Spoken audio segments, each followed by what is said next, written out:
चिराग के घर में लगी सियासी आग। चिराग पासवान अब दिखा रहे हैं नए नए रूप। सियासी हवा का बदलता रूप। बिहार में लगी सियासी आग बुझने का नाम नहीं ले रही है। भारतीय राजनीति में मौसम वैज्ञानिक के रूप में पहचान रखने वाले स्वर्गीय रामविलास पासवान के बेटे चिराग पासवान अब राजनीतिक भविष्यवाणी का जोखिम उठाने लगे हैं। चिराग पासवान ने एलजेपी में चल रहे मौजूदा सियासी संकट के बीच बिहार को लेकर अब बड़ी बात कह दी है। चिराग पासवान ने दावा किया है कि बिहार में विधानसभा का चुनाव लोकसभा चुनाव के पहले हो जाएगा। एलजेपी अध्यक्ष चिराग पासवान ने दावा किया है कि नीतीश सरकार अपना कार्यकाल पूरा नहीं करेगी और लोकसभा चुनाव के पहले हर हाल में विधानसभा का चुनाव होगा।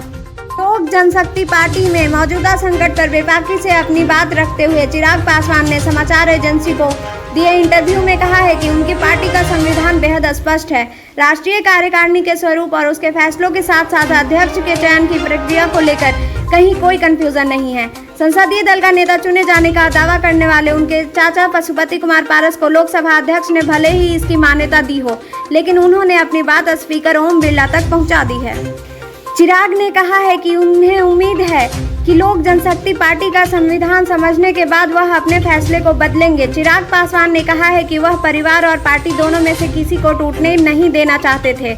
परिवार और पार्टी को बचाने के लिए वह अपने चाचा पशुपति पारस के घर भी पहुंचे थे, लेकिन वहां जो कुछ हुआ वह सभी ने देखा।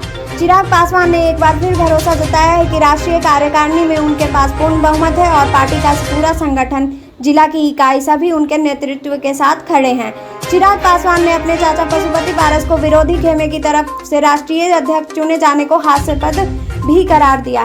बिहार में नीतीश सरकार के भविष्य को लेकर चिराग पासवान ने कहा है कि यह बात तय है कि बिहार में लोकसभा चुनाव से पहले विधानसभा का चुनाव होगा।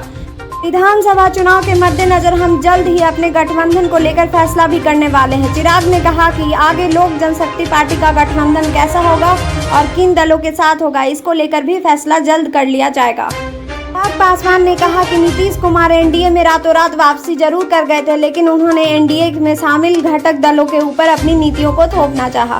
लोक जनशक्ति पार्टी इसके लिए तैयार नहीं थी। हम बिहार फर्स्ट, बिहारी फर्स्ट के एजेंडे के साथ काम करना चाहते थे कि एनडीए के एजेंडे में नीतीश कुमार के एजेंडे के साथ घटक दलों का एजेंडा भी शामिल हो, लेकिन नीतीश कुमार ने यह शर्त नहीं मानी।